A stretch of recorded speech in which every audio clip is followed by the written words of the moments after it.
Hey everyone, this is Helena, and I'm so excited to be talking with Jack Butler again today. Welcome, Jack. Hey, good to be back. Thanks for having me. Yes, oh my gosh, we always have so much fun doing these live streams. Jack is just everybody's favorite guy. I get so many requests. I get so many requests to bring you back on, Jack, every time we do it. So I'm really excited. Okay. And All right. yeah, Okay. for those of you who don't know Jack, he is a life and relationship coach who helps people become more of who they are so they can be loved for who they are deep down. And today we're going to be talking about how to know if you can trust a man, something I've been getting so many requests for videos on this topic, and also how to build your intuition in dating and relationships. So let's dive in, Jack. I know something I always say is that you don't really have to worry about trusting a man as long as you trust yourself and your own intuition and your own feelings and boundaries. Do you agree with that? And I'd love to just kind of start there. And I'd love anything you have to say on that. I would love to hear it. Yeah, I really like that you're starting there because I think it is the place to start. Just to put it bluntly, if you have a hard time trusting yourself, then it is really hard to trust someone else. So there's a definite relationship between these two things. And what I found is that people who have a hard time trusting in intimate relationships and other places, often there's a background kind of mood or context to their life where they're not particularly trusting. And just to make that even more clear, when you're not trusting, what are you doing? You're probably anxious. You probably worry a lot.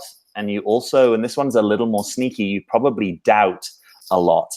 And what can be difficult is if you're a smart person, and I'm sure a lot of the people listening now would identify as smart people, you may be used to using your doubting mind to drill down on problems and troubleshoot and foresee issues before they come.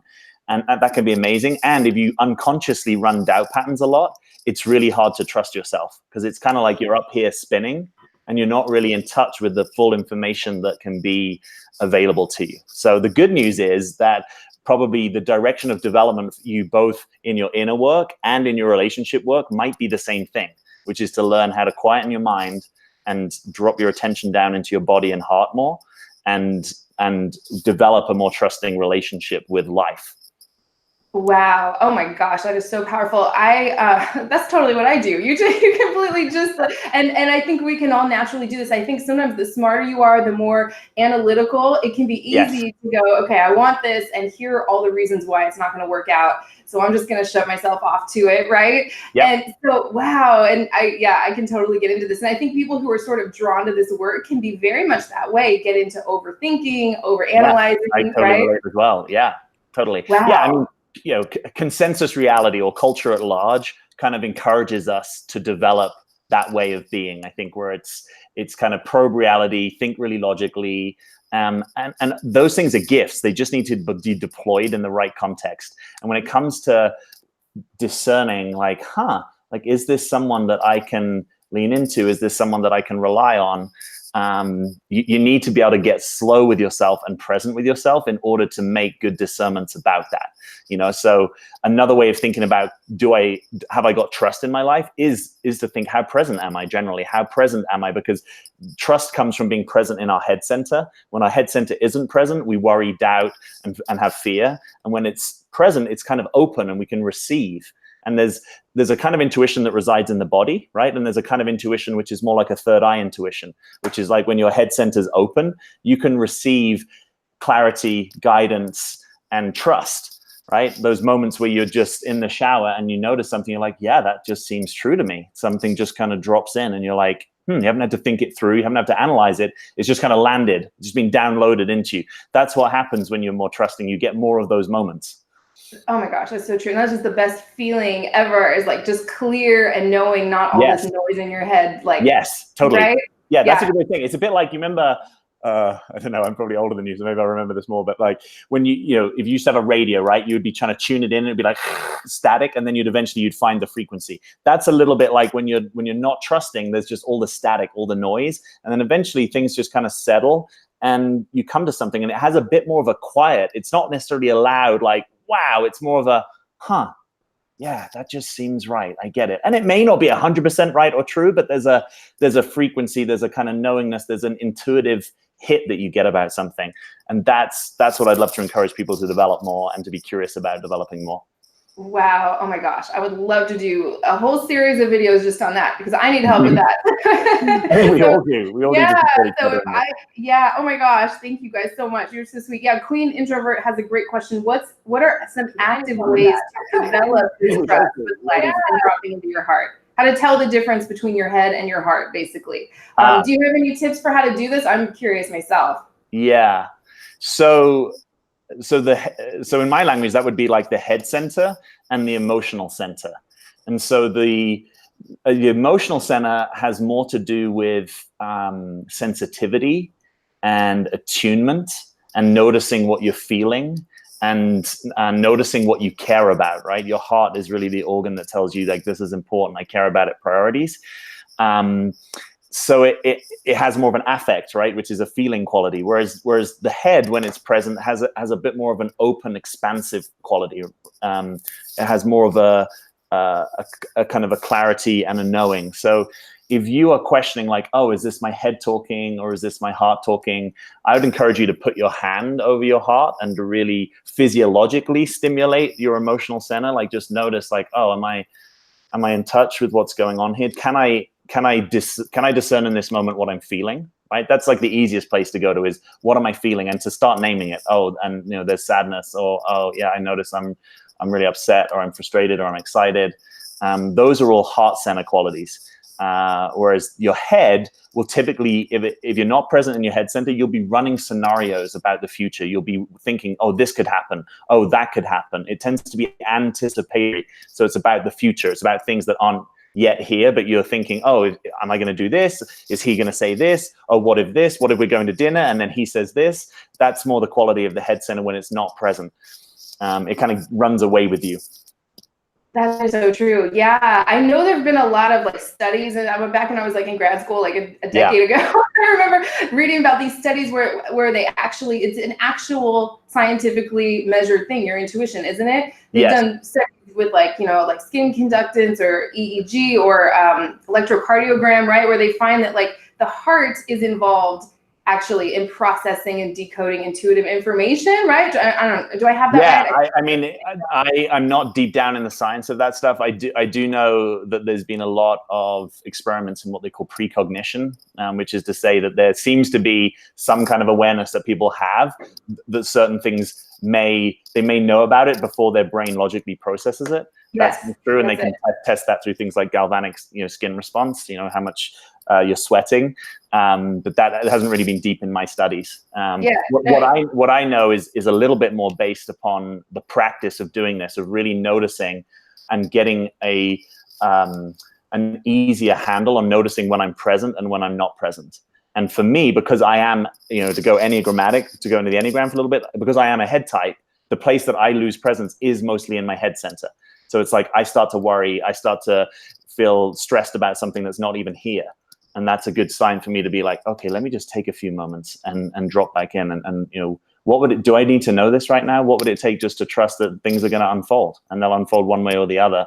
I don't necessarily need to know. I don't necessarily need to force an outcome. So a quality of trust has this sort of, I like to call it something like participatory allowingness, right? You're participating. You're not passive. You're still showing up, but you're actually allowing things to unfold. You're allowing things to, for you to not have to know how they go. Typically, your mind wants to control things, right? And there's brilliance to that, but there's also severe limitation when it comes to trust. Some of our most brilliant scientists, if you notice, they're not the most trusting people because they're spinning around in their head. So you can be super smart and cerebral, and it can start to be your barrier as well. You've got to learn how to drop those qualities of the mind unconsciously. Deploy them when you need them, right? Do your tax return, get your brain involved. But when you're not doing your tax return, you don't need to be thinking that way. I love that you mentioned when you're trying to force an outcome, you're cut off from it. And that is so, I'm so all about that. Like there's this trying too hard factor, I think, that slows everyone down and cuts them off from their intuition, myself included, right? Yeah. If you think about like deja vu, my understanding of deja vu, we might be getting a little off topic, but this is just so interesting to me. We'll get into how to know if you can trust a guy. First, this is really important though. It's retrieving information before it's happened, from my understanding. So it's like you're in this kind of sweet spot, and then something happens, and there's this there's this feeling like, oh, I've been here before, right? Right. Yep. So I think like, wow, hear how good that is, like to have been there before. And I mean, I know everyone's had those intuitive hits, like this is not the right situation for me. That's a little bit of a red flag. And then when you ignore those things and get involved with someone anyway, only to find out that your intuition was right all along. Has anyone ever been there? Let us know in the chat. I told my audience once, you know, and I think 98% of them said, yes, you know, I've been in situations in relationships, especially where my intuition was right all along, but I ignored it, right? Yes. Because of things that, you know, the chemistry. Super common. Yep. Totally. We've all been there. Oh my gosh. We've all been there. So one thing I want to say about that just quickly is if you find yourself having to think through a relationship, like kind of add it up and try and, you know, do they meet me in this plane or that plane, or kind of make sense of it logically, cerebrally, it probably means you are getting further away from your intuition. And that's not to say never do that. It's just to say it's a compensatory mechanism. It's a compensatory mechanism because you're not necessarily in touch with this other more subtle information. Now, you may vary in how accessible your intuition is. Some people find it easy, some people don't. You can definitely develop that skill over time. But it's sort of like when people say, oh yeah, he met my list, you know, he met my criteria, he met my shopping list. That to me is sort of like, it's a substitute for getting present and listening in and dialing in your intuition. And it will never quite get you, you know, it's sort of like a chocolate substitute isn't quite as good as the real thing, possibly, right? There's sort of like these mental substitutes for getting close to our own experience and our intuition. They're never quite as good. They're never quite the real deal. And they also cultivate the very anxiety, doubt, and fear that we're trying to relax. Wow. Oh my gosh. I've never heard. So are you saying the more you have to think about it the more you have to get into introspection and think about things and weigh all the pros and cons, the further away you're getting from your intuition often? I mean, that would be my sense. I'm not telling you that's right. I'd love for people to experiment with that, but it's been my experience that if I had to sit down and, you know, oh, it's 7 pluses and 3 minuses, I mean, what does that really tell me? I mean, versus is my guidance, which is another way of talking about intuition, is my guidance, my higher self, when I just relax and tune in, is it to stay or is it not? And just to keep it kind of simple. I think we can over complexify, and there's a lot of head center defenses that can get in there. Rationalization, intellectualization, these things are defenses, and they're subtle, and they're defending you against reality or just a deeper, more present take on what's happening. Yeah, I always say like the whole pros and cons and just thinking about talking about everything to death. Like I think there can be a thing is like too much introspection, not enough. Just it's a split energy to me. Pros and cons, making a list of pros and cons to me is split energy. Where I say feel into your intuition, make a decision, and line up with it. Make it the right decision because you trust yourself, right? Like that is a very kind of. I just think that's such an attractive quality. Let me check in with everyone. Everyone's saying, "Oh, that's so helpful." Let's. Everyone says they've ignored their intuition and it turned out they were right all along. Yes. Oh, Mike Goldstein. Oh my gosh, I was just talking about him. I know. I love you. I can't wait. Mike Goldstein, one of my best friends. So excited. Amazing, easy dating coach. Everyone go check out his channel. He's moving here in a couple weeks. I'm so excited. I can't wait. These are fantastic questions. Let's get to these at the end. Let's do one right now. Interesting, loving the information. Since the Hart Center is emotional based, how would you know what's your intuition and what are triggers from the past? A lot of questions like that. How do you distinguish between fear and intuition? That's a question I get all the time, and I never quite know how to answer it. So I'd love to hear everything you have to say on that. So I think that the person asking this is right, that the Hart Center often, if we think about, you know, I call it open and closed. When the Heart Center is open, which is to say more present, you tend to be more in the here and now of your feelings. And I'm tuned into my feelings, and I'm sensitive and attuned to your feelings. When I'm losing presence in my Heart Center, I tend to pick up old emotions, right? So I'm feeling upset, but now instead of just being upset here, I'm picking up that time that my boyfriend was upset with me, or last week when my boss was upset with me, and I'm kind of replaying that. And I've started to lose a bit of presence. I've started to drift into the past, and I'm maybe not fully aware of it. So that is one way of thinking about, are you present in your heart? Is it just the feeling here and now, and you kind of drop the story and you drop the old connotations? Or are you starting to relive, you know, we call it eating memories. Are you reliving and particularly difficult memories you might have had in the past.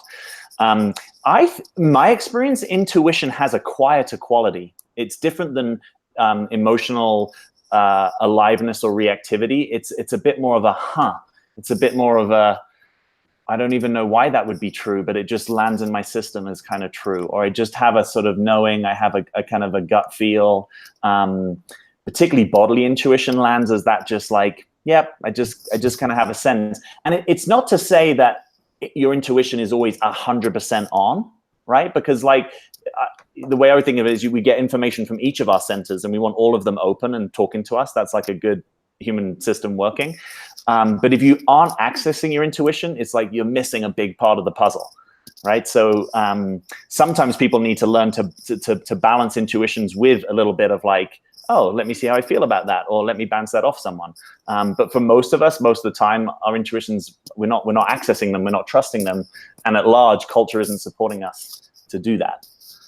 So true, so true. When we were, I don't know if this is, no, I think this fits for right here. We were talking about this right before we started. What I see in clients is when they stop leaning forward, for women at least, they stop trying to make things happen.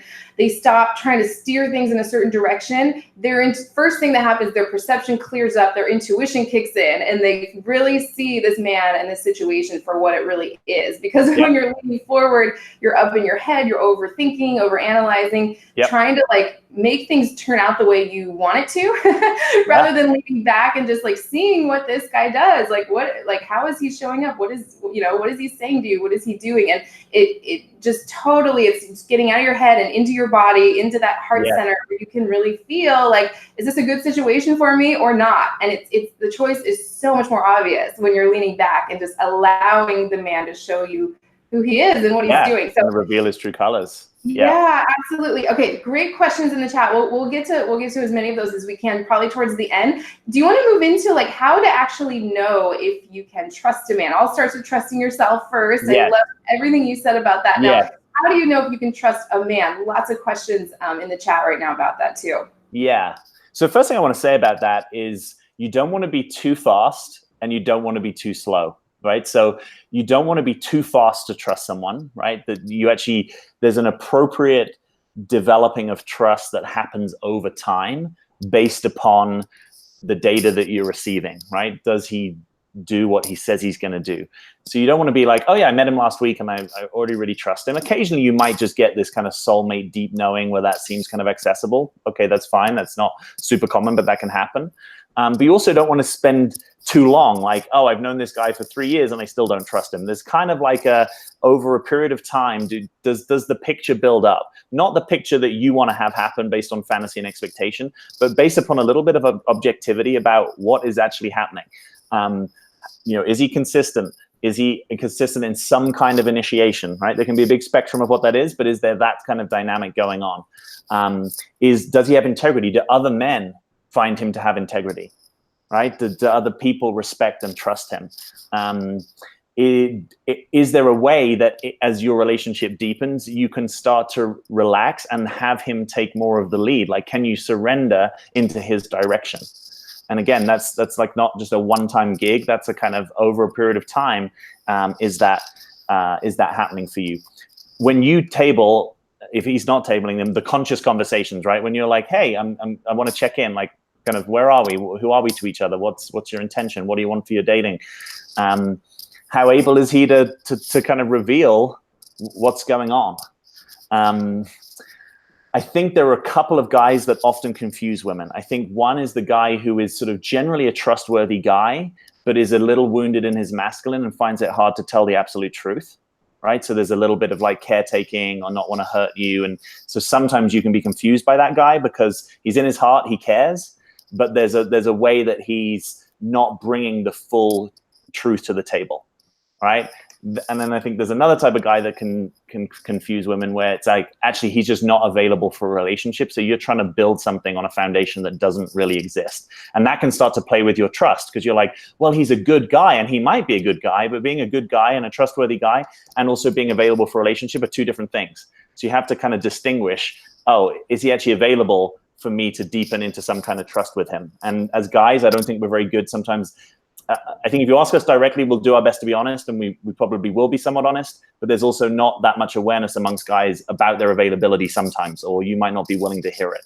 So true. Wow, that is so true. Because we as women, I mean, personally, I'd rather have all the information up front and then I can make a decision, right? But sometimes that doesn't happen. Sometimes you don't get all the information up front. So what would you like? What advice do you have for women where they're kind of getting caught up in their feelings for a man, and like how are you able to decipher whether he is available or whether he's it appears that he might be available. He's kind of saying all the right things, but he doesn't want to hurt you, so he's not fully like being straightforward and upfront. Yeah. So you might have to learn if, put simply, people tend to either prioritize harmony or truth, right? So they either think it's better to just, like you've heard people say, the facts don't care about your feelings, right? So there's some people who their top value is truth. For other people, it's like they want harmony. They want to feel in relationship. And sometimes they will bend or minimize the truth in order to stay in relationship and in connection. So getting good at discerning that, right? If someone's a bit more of a thinker or a bit more of a feeler can be one way into it. I also think just giving someone permission, if you ask them a question, say, look, I don't want you to give me the answer that you think I want to hear. I want you to give me the truth, and be gentle with me, right? Don't box with me. Be gentle, but tell me the truth, and to actually just lay it down that's what you are available for, right? Because oftentimes you aren't available for the truth, and that this will be a little bit of tough medicine perhaps to hear this, but you are acting in a way that you don't really want to hear what the truth is, because you've got feelings, you want this to go a certain way, you've got expectations, you've got fantasies, you've got your self-image that you're trying to protect, so you don't really want to hear the truth. So there might be a little bit of your own development about, well, what's your relationship with the truth? And I'm not trying to get over metaphysical, philosophical about the truth, capital T, just what seems to be true to you in this situation, what seems to be, if feelings weren't at stake, what seems to be more the kind of reality of what is. So you can practice that in your own life, right? Where if you know that you're sensitive to criticism, if you know that you find it hard for people to say something, if you tend to over-personalize things, this is your work, right? Is to become a little bit more in relationship with what's true, and to not protect and cotton wool and pad yourself from what's true, right? That is such a good point. I love that. One of the top questions we get, like Kim says, "Oh, hey, Matt Schaefer too. Intuition is a whisper, ego is a yell." I love it, Matt. Lots of amazing coaches watching us. Hey, Matt. So Kim says, "I've always been a person that's skeptical of trusting people. How to know when it's safe to trust someone?" Lots of questions just like that. Yeah. Okay. Work with people with like trust issues, or what? I'd love to hear all your thoughts on that. Yeah. So where I would start with that is just getting clear on what skepticism is. Skepticism, said differently, is doubt. And doubt is a form of, it's sort of anticipating the worst, or anticipating that something probably won't work out. So in my work, I spend a lot of time trying to help people distinguish between doubt and curiosity. Doubt is, I doubt he's trustworthy. I doubt it's going to work out. You can flip that and say, I'm curious if he's trustworthy. I'm curious. I actually want to know. I don't know, and I want to know. But I'm not like, I doubt he's trustworthy. The doubt has a closeness. It contracts. It shuts us down. Curiosity opens us up. It opens us up to receive what's true. So anytime you find yourself doubting, just notice, can you shift yourself into curiosity? And even if you do the linguistic shift, just, oh, I'm curious that, and inside you're like, oh, I'm doing those words, but it doesn't quite feel it. That's the beginning. You can learn to cultivate that, and you'll start to notice that your main way of feeling safe currently is probably through doubting and being skeptical. And it's difficult because I'm saying, oh, it's a bit like that's a substitute. You've got stabilizers on your bike, and we need to take them off. And initially it will feel less safe. But where we're trying to go to is where you don't have to doubt in order to feel safe. You don't have to push me and probe me in order to feel safe. You can already feel safe, and then notice your intuition, notice your curiosity. And if you don't feel safe, that's fine. You can name that. But it's sort of like, a lot of people have got a way of feeling safe by basically protecting themselves and keeping things out and being very skeptical and imagining that people are trying to hurt them, scam them, fool them. And it sort of keeps them safe, but they're safe by not being in relationship with people. And there's a way that you've actually, that's like a false safety. So I'm saying the true safety comes from presence. It comes from an open head center rather than a doubting head center, and learning the power of curiosity, because it's really freaking powerful. Wow. So, wow, amazing. I can't wait to watch that part back. That was so good. Yeah, I always, and just because I get that, I come from a place, like, I just naturally, I'm like, let me see the evidence, and then I used to be. I'm getting so much better because it just feels better to be curious. It feels so much better. I think one of the worst feelings ever is to want something and doubt it. Like, I want this great relationship or anything, and I don't think it's possible, right? Or I need to safeguard myself against all these bad things, all these bad people that are out there. It just feels better to be curious and just like, okay, this guy showed up for a reason. That's kind of magical. Like, what message does he have for me? Why did he show up? Right? Rather than doubting. I want things to work out, but I doubt that it's going to. It's just such a bad feeling. It just feels better to be curious. And I think that is the way to actually protect yourself most seriously, now that I think about it, because when you have these walls around you, you're cut off from your intuition. That's right. Right? Totally. That's right. Yeah, it's like it might keep you safe in a very sort of extreme way where you don't really have to risk anything, right? Like if I'm like, oh, I doubt you've got anything to teach me. Oh, I doubt the government is trustworthy. Oh, I doubt that religion has anything to know. Oh, I doubt that science, it was probably paid for by Big Pharma. If I just go through life like that, I keep myself safe and small, but I don't really get to have the richness and the aliveness and the connection and the intimacy that I probably want. So I'm not making this wrong. Typically, you will have learned that doubt strategy as a way of surviving your childhood. Right? That's probably come from a really early place, and it was probably necessary to develop it because it's a way that you learned. Let's say you didn't have particularly trustworthy caregivers. There's a way that you learn to stay safe by just doubting, like, who's coming home tonight? I'm not sure. I'm looking at mom and dad, and I don't really know what's going on. I doubt they're safe. You learn that, but now we're saying, okay, your adult in its maturity needs to learn a different strategy for safety, rooted in presence and awareness, rather than in skepticism and doubt. So it's a good opportunity. I think that. And here's the thing, by the way, as a guy, if you're dating a woman whose main strategy is skepticism, is just a lot less alive, and it's much harder to receive feminine energy from a woman whose dominant way of parsing reality is to doubt it. Right? It's a little bit more of a cerebral, kind of controlling, doubting way of being than a kind of open, inviting, welcoming invitation.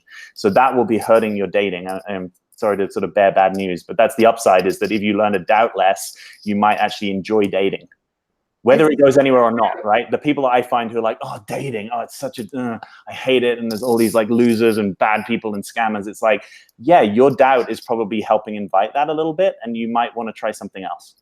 Absolutely. Yeah. I mean, imagine everyone watching, imagine being out on a date with a guy, or if you're online dating and they're just like instantly skeptical, and they just like this jaded energy. It was just like, why would you want to hang out with someone like that? Or they don't, online dating, they don't think it's you in the pictures. It's the kind of things I hear about all the time. So yeah, it goes. Yeah. And for clarity, I'm not saying that those men aren't out there, right? There clearly are a whole load of men that are up to no good. What I'm saying is, why are they being attracted into your life, right? There might be some way that you can change the game and actually focus more on people who you've got a higher chance of developing something with.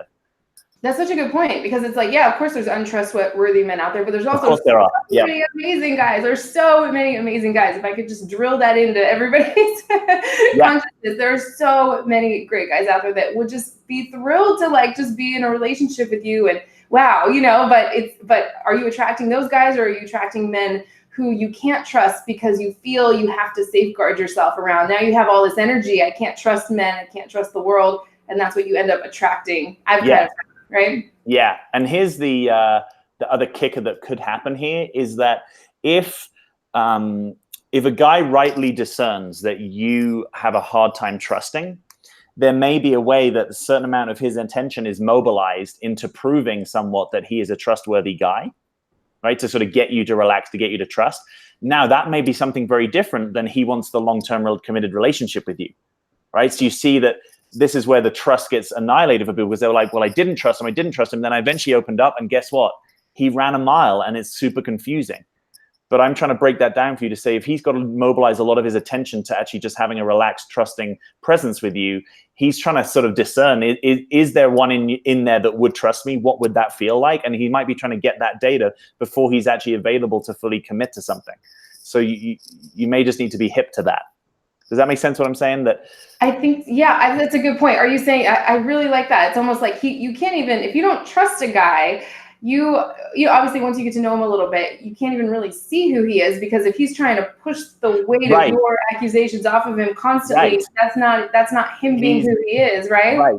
It's sort of like that energy is taking up a lot of the dynamic versus perhaps the sort of deeper essence of who each of you are. Obviously, you need to find a way to get to learn and trust each other. But I'm just saying that it can be a bit confusing for a guy. If there's an assumption that he's not trustworthy, you may not be getting the best of him. Right. So in a lot of ways, it's like the best way to qualify a guy and to see who he really is to trust him, and to obviously don't trust him beyond, if you haven't known him that well, you want to, stick to your boundaries and all of that stuff that we talk about all the time. But yeah, you have to trust him in order for him to kind of reveal who he is, right? I think there's a couple of schools of thought on this. So one sort of says, be somewhat trustworthy until proven wrong, right? So there's and they model this in cooperation games, where it's sort of like, okay, I'm going to treat you like a trustworthy person until you do something wrong, and then I'm not going to treat you that way. That's sort of one school of thought. My school of thought is probably a bit closer to this. I'm going to neither trust nor distrust you. I'm just going to be curious, and I'm going to pay attention as things unfold, right? Because if you're someone who habitually doesn't trust men, and then you hear from someone and they say, okay, well, actually just have a strategy of trusting men, it's sort of like you've just 180'd your strategy, and I think you might get yourself a little bit confused. What might be better is just to be clear, I don't know this guy yet, so I neither trust nor distrust him. I'm not going to give him my car keys yet, but maybe after 10 dates I might, so it's sort of like, just be open. Don't prematurely make a decision one way or the other. Just don't act like he's distrustworthy if there's no reason to. That's the big thing in this. For the beginning stages, that's perfect. Yeah, I'm not going to trust him. I'm just going to be curious and open and see what he does. See how things unfold. That's amazing. Right. Yeah, I asked that because there's a lot of questions in the chat about how do I trust a guy again? Is it possible to trust a guy again if he's broken my trust once? Do you have anything that's a little trickier? I know. Do you have anything to say about that? Yeah, I think there's a lot of sort of nuance in that situation, depending on what's gone down. I would really want to know. I'd want to know what his explanation is for what's happened, and to what extent does that seem kind of trustworthy to me, and that he may have to get that in order for him to be trusted again, there may be a process of re-earning trust, right? It might not just be like, okay, cool, you're forgiven, now I trust you. But I also take those things seriously, because I think the ability to trust a guy is one of the most important things for a woman in a relationship.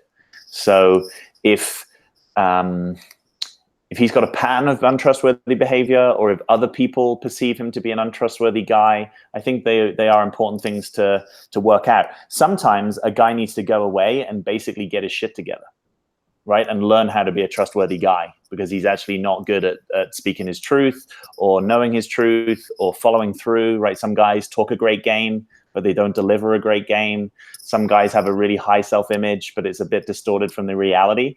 So I'm happy for some of those people to take a decent break from a guy and just kind of be like, okay, cool. If he goes and mans up and matures, I might reconsider, but it's not like I'm expecting him to do that in the course of a few days or a week.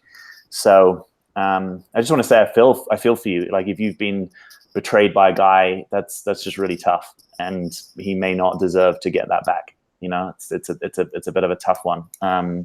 Men, here's how men think about trust in terms of trusting men, is they look at their track record, right? And they kind of say, okay, 95% of the time, or 99% of the time, this guy does what he says he's going to do. Occasionally he has an off day, or occasionally he cuts a corner, But that's how men tend to think about trust, of do I respect this guy and do I trust him? And sometimes I think a little of that perspective can maybe serve a woman to have a bit more objectivity, right? Just to sort of look at the track record, or even ask your dad or your brother, like, do you trust this guy? Does he seem trustworthy to you? Because I think there's good information if your kind of feelings are all over the place, just to get a bit of reality check of whether other people see him that way. Yeah, so good. So good. I think your feelings, and we talked about this at the beginning, are kind of an indicator too. Trish asked a great question. She says, if you haven't known him for that long, but you feel calm and relaxed in his presence, could that be a sign of trustworthiness? I guess that's going back to more of the beginning stages, or is that a sign that you trust yourself? Well, whatever that is a sign of, I just want to say I like hearing it. Right? Like that, I think that's a really good sign. If you feel relaxed in each other's presence, I think that's a big indicator of potential, because it's a different thing than the sort of excitement of, oh, I've got this new person in my life, and all the energy and the sexual chemistry and the fantasies. There's something about, oh, can our nervous systems relax together, which is a big help if you want a long-term relationship with someone, right? Do I get to be myself, and do you get to be yourself, and do we like it when we're ourselves? That's a big thumbs up in my world. I'm not sure. It's hard for me to say, what that has to do with trust. In my language, it would be something like your nervous system or your animal, or even your soul maybe trusts this person or feels good with them, and that's a pretty good indicator, I think. Pay attention to that. I wish more people paid attention to that. Yeah, I totally, I'm just like smiling over here as you said that. I think it does go together. I was talking about to Mike Goldstein about this yesterday, or I talk to him every day, but we're talking about when we were all, different places, and just this whole group of people, and we're like, why could we just feel like we could be ourselves instantly? Yes. Instant, like family feeling, family connection, instant. We couldn't figure out, we're like, why was it so good? Why was it so amazing? And we were like, we just couldn't figure it out. And we're like, it all boils down to trust. It was like this, and that's what it was. It was like, we felt like it's hard to feel like you can be totally 100% yourself, especially like immediately, right? Yeah. And that's what it was. It's like this incredible amount of trust that we all have for each other. And it's not something we had to sit down and talk about, like, hey, I can trust you. It's like, it's just a feeling. It's just like a knowing. So I think those things do relate, trusting and being able to totally be yourself. Yeah, I agree. Yeah, I think that's perfect. Wow, amazing. Yep. I love that. One thing I'll just say quickly that can make it more complicated in intimate relationships is that intimate relationships often bring your stuff up in a way that friendships, even sometimes work partnerships, even maybe family sometimes doesn't. So that's just a part of this, because it's easy to rupture certain kinds of trust or micro trust because we're bringing things up that maybe haven't been touched or triggered in other places. So that's where I encourage people to get support, because you may just be in new territory that you're not familiar with, of like, wow, I just, ruptured or argued, or there's parts of me that came out that I'm not used to seeing. And a big part of a long-term committed relationship, I think, is learning how to be with those difficult parts in each other and still have the foundation of trust. And that can be hard sometimes. Oh my gosh, so true. It can be really hard sometimes. Tam says, I'm going through that now, feeling our soul connects and we can just be ourselves. I feel like I don't feel like I have any reason not to trust him. So good to hear that from you too. Amazing. Someone says, what if he's consistent in general, but has been communicating with me less often? No major red flags. I'm just not totally sure about the situation. What would you recommend doing? Trusting. Any thoughts there? So I would recommend checking in, right? And saying something like, I noticed, or I have a story or a perception that you may be in touch a little less than you were. And I'm curious if that's true. And I'm curious if there's anything to know about that. It's not a problem, but I'm curious about it. And really invite your curiosity to learn, like, does that mean anything in his world? Has he noticed it? Has he suddenly gotten a whole load of work on that he didn't have? Like, to really, I invite those things to be metabolized in the relationship. That's what I'm a fan of. Rather than it being like, oh, I'm kind of running a story, I'm now getting doubting, I'm now trusting him a little less. Let him know that that's going on for you in a non-accusatory, non-blaming, curious way. And if you can do that, I think it will stand you in good stead. Yeah, I knew you were going to say that. I would say the exact same thing. I think that's really good. Rather than just like letting things go and wondering, or maybe feeling resentful, but giving him the benefit of the doubt too, right? Like coming from a place of curiosity and giving him the benefit of the doubt, because a lot of times that stuff has nothing to do with us, but we think it does. Right. Right? Again, and that's true. And sometimes you have an intuition that, yeah, maybe he's just a little less present in the relationship. And that you might be seeing that accurately, and that might be okay. It might be that, yeah, some guys are pretty keen on the pursuit, right? And once you kind of get into something, then they dial it back, and that's good to know. Some guys actually stay really consistent and kind of want to see you most days. So it's good to know what you're dealing with.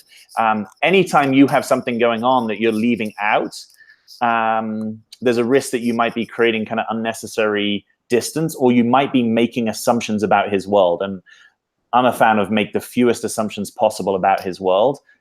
Check your assumptions. Like, oh, I'm assuming that maybe you're less into this. Is that true? And again, you might have to be able to hear the truth. Maybe it is true, and that might be really rejecting and hard to hear. And if it's true, it's probably good to know. Yeah, absolutely. I think it kind of relates to something we were talking about right before we started. You had something amazing to say about investing, men that invest to a certain. Would this be a good time to talk about that? Yeah, let's bring that in. Yeah.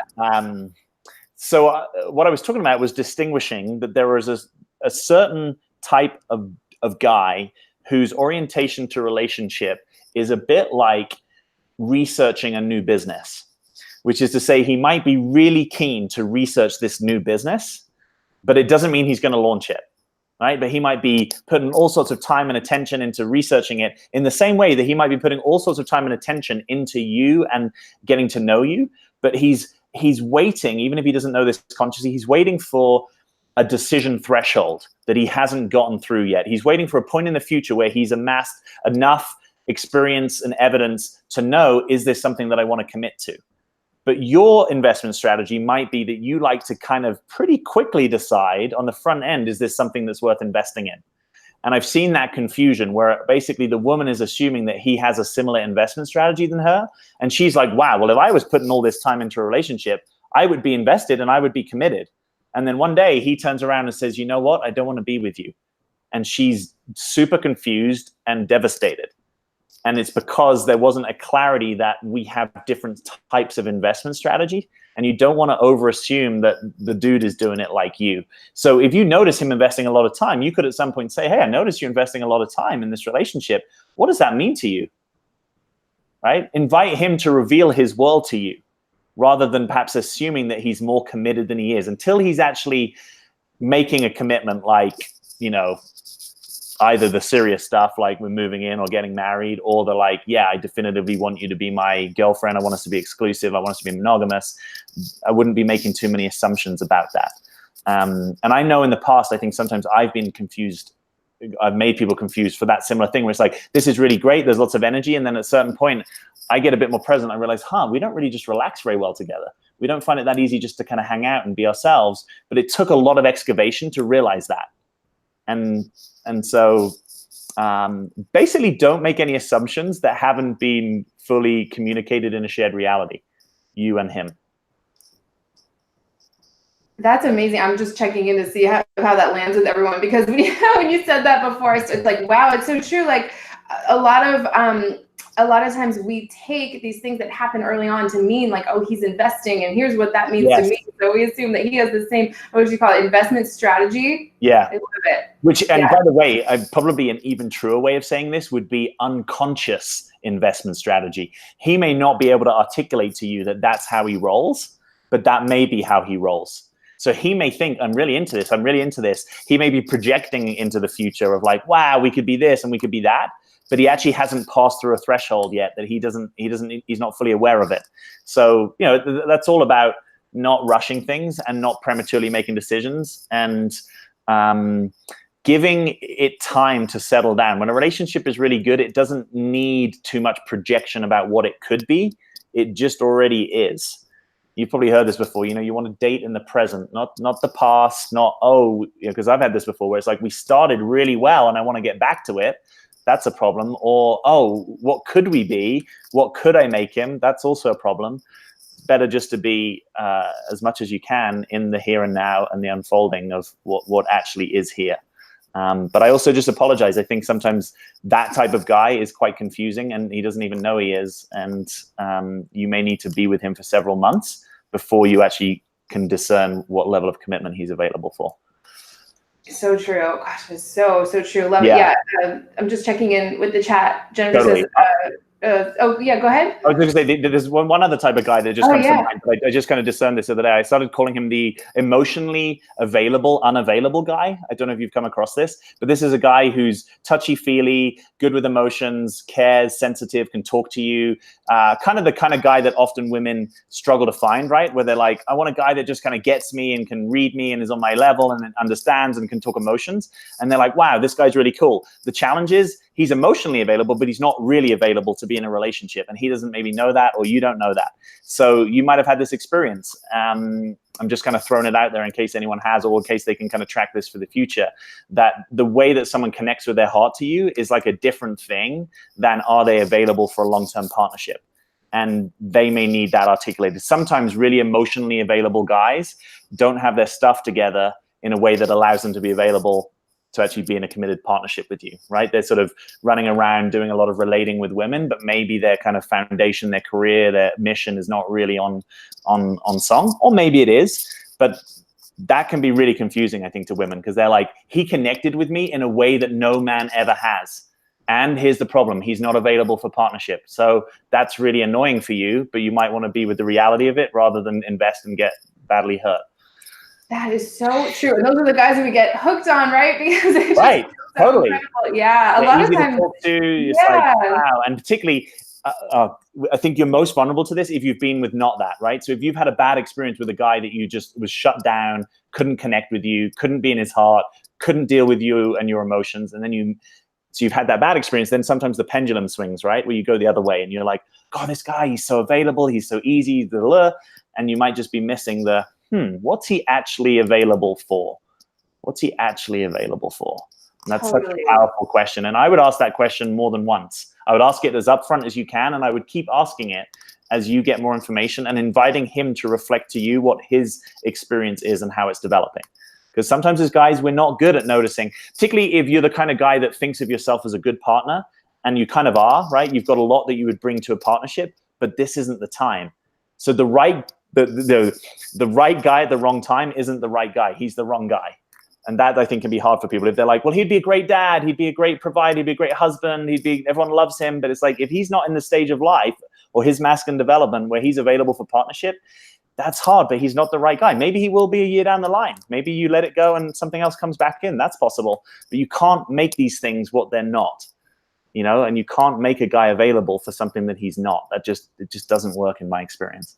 Yes. Oh, it's just total like recipe for heartbreak. We talked about that in our last live stream. Yeah. Man's commitment process, right? Yeah. And a lot of times, just like you said, I find that a lot of men, the category you're talking about, the unavailable, available, it's so good. I know so many guys like that. It's crazy. A lot of times they can be so open and emotionally available with you because they're not available, because they're married, because they're stuck on someone else, or they're not available. So at a deep kind of core level, there isn't really a risk of true. There's no skin in the game.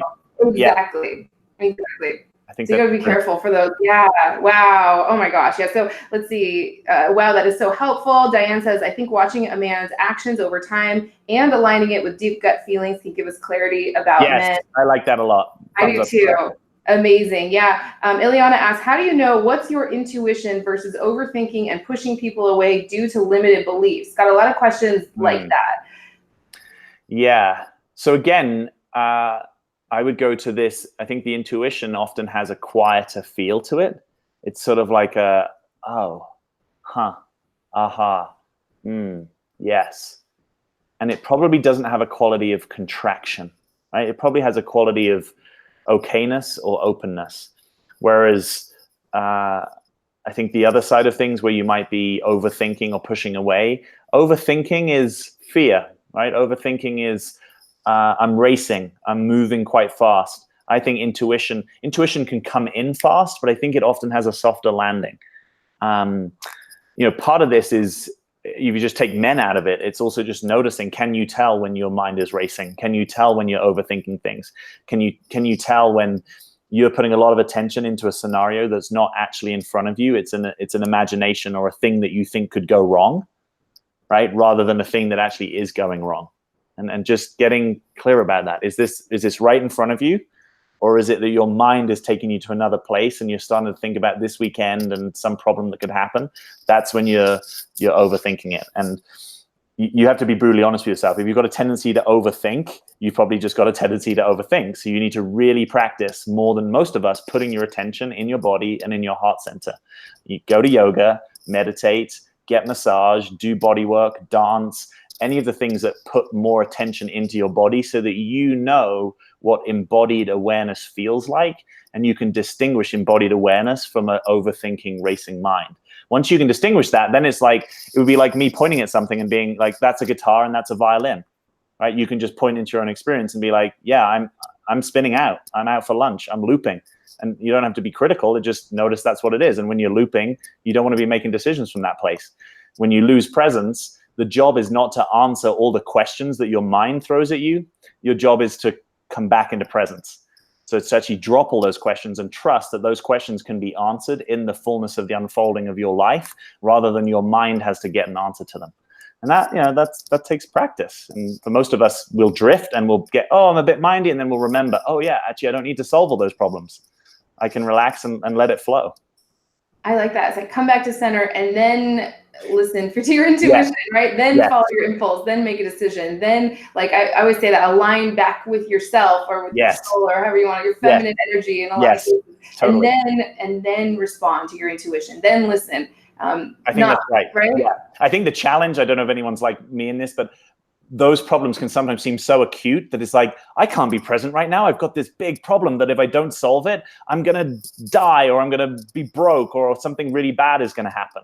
And that, that's like the most acute point of practice. If you think that something is kind of really all or nothing, just check yourself, because it probably isn't quite as all or nothing as you make it. Sure, if you get a call and, the doctor tells you you're about to have a heart attack, okay, that might be make or break, but most things are not really that make or break. It's your mind amping it up. Maybe it's something you can't even answer, right? And you've just got to learn that's what trust is. Trust is knowing that there's some things I can't answer, and I just don't have an answer today, and I've just got to let it go and see what happens. And trust that this has helped me a lot. Trust that if you're meant to know, right? If you're like, life, if this is so important that I need to make the right decision, you got to let me know, right? That's kind of like a prayer, like, let me know. And if you really don't let me know, then you can toss a coin. Because life didn't let you know, right? You just really weren't clear. So it's probably not the most important thing to be clear on. Oh my God, I like that so much. I'm totally going to start doing that because I can get an urgency is like this top problem you see, right? I need the need to move forward or make a decision or know something or figure something out right now. I would say, you don't want your masculine energy to go urgent. That's when you get up in your head, you're trying to make something happen. And as an added bonus to everything Jack's talking about, getting into your body, dropping out of your head, finding your heart and your intuition, it makes you incredibly attractive, like incredibly powerful and attractive to everything you want, not just the guy, but to everything. So that's kind of like an added bonus. Just checking in here. Everyone's saying I'm gonna have to rewatch this a million times. But I've never heard the distinction between overthinking and intuition. Great analogy. Yes, that happened to me once. Everyone's asking about the available, unavailable man. Everybody loves that. Let me pick one question on that. Can you give an example of how to ask an emotional, available / unavailable man on how to find his truth and what he's really available for? Oh, I bet you have a great strategies for that. Well, so the first thing I want to say is just your awareness alone will be massively impactful. Just your awareness that an emotionally available guy under that may be available or unavailable for a real partnership. That alone is curative or big. And I'm a huge fan of awareness is curative. So just you holding that and then noticing and allowing life to kind of pattern match for you, life to improve your awareness of what real availability in a guy looks like. I think the other distinction, I know I've brought it in some previous videos, the lover, companion, partner distinction. Right? If you can hold those distinctions that there are different types of connections and only one of them is partnership, right? Sometimes a guy might just be available for a companionship. And then I would look at his actions over a period of time. Like, does he have his life together enough that he's kind of got availability to invest in a relationship, right? Like sometimes you'll just notice, like if a guy is just starting a business and, you know, he's kind of broke and scrappy and entrepreneurial and getting out there, that's probably not the time that he's super available for a committed partnership. So you can also just have a little bit of objectivity about where is he at in his life, how rooted, how grounded, how invested in a particular path. And then I think at some point, if you're developing, you can kind of just ask directly, right? Do you envisage getting married? Or do you envisage settling down with someone? Do you have any kind of timeline for that? Like, and maybe ask him what his intuition is as well, not just his kind of like logical brain, but like, what's your intuition about that? Like, do you feel excited about the idea of settling down? And then you can start to include yourself in that picture if you've developed enough. Like, do you see us in that realm? Ideally, he might be tabling some of that conversation, but we're not necessarily good at tabling that conversation as guys, right? From our perspective, if we can not have to make a commitment and get the intimacy and connection, often that's a deal that we're happy with. So sometimes you have to kind of prompt those questions with a guy without being pushy, just to sort of table like, hey, yeah, I'm kind of curious what your vision for this is and what you're really available for. And then I think you can also look at a guy's past, right? If a guy has never settled down into any kind of relationship, that's probably not the easiest pattern for him, right? Whereas there's some guys who maybe have settled down before, and that's probably some predictor that they might want to do that again. So I think you can look at the kind of the gestalt of his relationship history, and maybe also get some reflection from your friends and your family. Sometimes, even if you're like on the transformational spiritual path, and let's say some of your family are not that, sometimes they're kind of good at the things like, is this guy kind of like marriage material?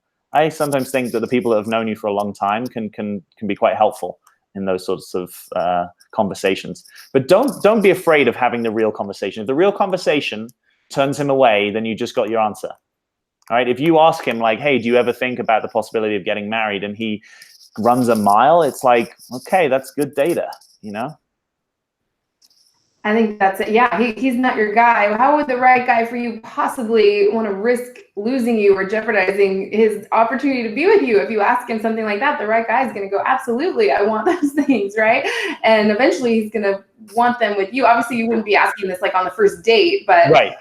Yeah. Right? Yeah. Time appropriate. And you know, even if he doesn't want to talk about it there and then, there's some sense that he's willing to have that conversation, right? Even if he needs a few weeks to think about it or kind of group or get ready.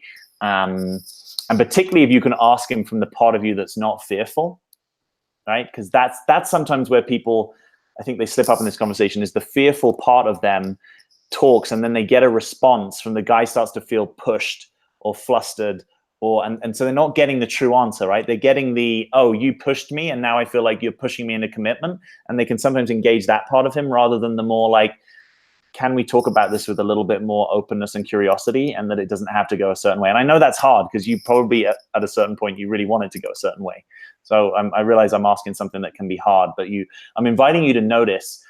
It's like if you bring something up and it always culminates in an argument. It's like, is that really to do with the thing or is it to do with something else? So you've got to start to tease apart. Were we talking about it when we were in a good, present, trusted, regulated place? Then you get closer to the answer. But if we were in weird place, funky energy, disrepair, dysregulated, you sometimes don't get the real answer. That's so true. That timing is obviously very important. Also, where you're coming from. If you're coming from a place of lack or insecurity, or I don't feel safe or secure here, so I'm gonna like lean forward right now and bring this up and interrogate. Right? And it also, you're cut off from your intuition, like we talked about earlier. You're trying to steer it in a certain direction or get something from him that probably you can only give to yourself in that moment. And you're just trying to pull it out of him. If anyone's ever tried that, you know it doesn't go that well. Yeah, we're coming up on the end of the hour. I'm loving all these comments and questions, you guys. Jeanette says, best to see how it unfolds. Things are better just being present. Totally agree. Is there anything that we didn't talk about that you wanted to? Because I know you had so many great things you wanted to share. And just before we close out? Yeah, I'll just kind of end with this. So part of being more trusting, part of trusting yourself and trusting presence more, right? Trusting like, oh, if I'm really present, I will get the information and guidance that I need. that is a more surrendered orientation to reality, right? So it's a bit more of a let it happen and a bit less of a make it happen, right? It's a little bit like I trust life to give me the answers I need, to bring the right people into my life in the right time, I trust life to give me the guidance I need to make good decisions. And this can be difficult because perhaps in your career or other areas of your life, you're really used to like go, go, go, make it happen. Perhaps you're in a work culture that's very like make it happen. And this can be difficult, I think, to step into this other muscle. I wanted to distinguish surrender from victimhood, because sometimes they might, to the person who's go, go, go and make it happen, they could look a little the same. And the difference is that surrender is really backed by trust, right? Surrender is I'm really trusting and I want to know and I'm curious how things unfold. Victimhood is I'm actually I'm in a place of resignation and probably hopelessness that anything good is possible, and life is kind of throwing me around and I don't really know what to do about it, and I'm kind of down on life. Surrender has this kind of like, I'm in awe of life. I'm actually going to let life steer things more than I'm steering things. And I think for a lot of you, the kind of relationship that you want will invite you into a deeper place of surrender. And that can be super scary. And maybe I don't even know how scary that is for some of you, but just to say, as hard and as difficult as that might be, it's probably worth it. And when you really get it, like, oh yeah, I've been kind of forcing, I've been pushing, I've been demanding, and actually that's just exhausting. That's a lot of work. When you really get it, you'll start to fall in love with it. And that's what I want for you. Wow, that is so true. It's so true. So I have a million things to say on that, because it really does work in all areas. Like there's, like I mentioned, I think at the beginning of this video, there's this trying too hard or trying to make something happen that always slows you down and it cuts you off from this intuition. It's like the difference between, I don't know if you guys are into like do creative things like writing, painting, things like that. It's like trying to sit down and force yourself right. to write That's a good analogy. versus feeling inspired, sitting down and letting the thing write itself through you. Same with like, great way of saying it. Yeah. Anything with art, I mean, making videos, I can relate to that. I'm gonna try and force myself to do something that I don't feel inspired to do. Never works out, right? It's just a waste of time. So it's trying to make something happen versus it's like writing the script versus receiving the script kind of thing. Yeah, right? That's a good way of saying it. Yep. Trying to steer something in the direction you want versus letting things unfold and just allowing your intuition to speak to you because you've kind of your mind. Wow, that is powerful question for that can be, what does life want for me? Rather than what do I want, what does life want for me? Because it shifts the center of gravity of your life, of like, there's something bigger happening through you that is not just about your own individual desires, right? Like life manifested you, life created you, life probably wants to have some things happen for you. That might sound a little spiritual, but it seems true in my experience that there's a different place. I'm not making make it happen wrong. I'm saying that it's a stage of development, and that there's another stage of development called surrender that most of you listening will probably be interested in. It's like a graduation. That is so powerful. Do you guys want more videos on that? I would love to. That's like the kind of stuff I really want to talk about. I think in our first live stream about vulnerability, we talked about like sometimes life things happen and it kind of forces you to become this more of yourself, which is what you're all about. Right. Yeah, amazing. Oh, thank you so much, you guys. Wow, many thanks for this topic. You're both amazing coaches. Super thrilled to see you bounce back. My favorites is the dream lineup of coaches and topics. Oh my gosh, thank you so much. I learned far too innocently. Okay, yeah. Surrendering is scary, but it's the better path. So true trusting is like following the road, the signs the universe is showing or giving you. Melissa says valuable information. I really appreciate this helpful information. I've been reprogramming myself not to overthink my relationship, instead just enjoy the present. I like that, Cassandra. Amazing. Thank you for that distinction. Trying to figure out if rebuilding our relationship has been potential for the long run. This has been very helpful. It's just, thank you guys so much. Thank you, Lisa. It's just on, and I can sit here forever and just read comments. Right. And I know thanks, guys. For people watching the replay, I'm always thinking like that must look so strange. But let's talk about your free webinar. It's in the comment section and it's in the description right below this video right now. Yeah. Great. Yeah. So it's called The 3 Keys to Being Relationship Ready: How to Attract and Keep a High Quality Man. And I'm biased, obviously, but I'm also pretty good sometimes at being objective. And we've had amazing feedback on this webinar. So it's 90 minutes. We take you through these 3 keys, these 3 secrets. And just to kind of connect with one of them that's really relevant here, we talk about the power of vulnerability and what that does in the decision making of a guy, and how it allows him to really know you at a deep level, or what we call your essence. And that if your essence is fully in the picture, that's the best chance that the right guy can be magnetized to you. That's the best chance for you to be loved for who you really are. So we distinguish what will probably be the two main things that stop you from being who you really are, and they're two unconscious roles that we distinguish in the first key. So it's an on-demand webinar. Click the link, find a time that works in your time zone, and I'd love to see you there. Yeah, totally free. So yeah, go sign up and register for it. We got a lot of great feedback on it, because I know you offered that before in our last live stream. Yes. First one too. So. I think, yeah, your crowd has loved it. So thanks for that. Absolutely. Yeah. Oh my gosh, you guys are so welcome. Everyone wants a video on surrender. So if you want to do that, I think I'm down. Love talking about that. Yeah. Okay, great. Yeah. Okay. Well, thank you guys so much for watching all the way till the end. Jack, any last words? We're only a little bit over on time today. Usually we're way over. So and anything else you want to share, I would love to hear it. I want to thank everyone. Firstly, I just love the participation, engagement, the realness of the questions. That's really stimulating for me. Feel free to come over and check out my channel. I think you put a link to that right below this video as well. That's the second link. First one's the webinar. Second one is Jack's. Yeah, definitely go check that out. Awesome. Yeah, thank you. And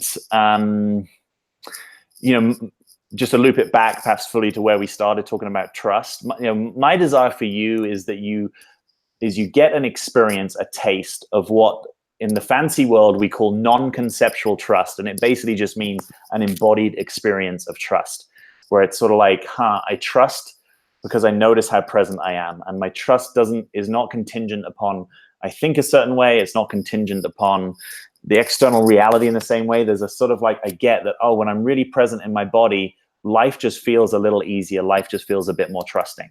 And if you didn't learn that, as very few of us probably learned in childhood, that's an opportunity. That's something for you to actually take aim at trying to learn that. And if you have no idea what I'm talking about, maybe you can just trust that I'm not a completely crazy guy, and that there's something here for you. There's something that you might want to learn that could really make a difference in your life.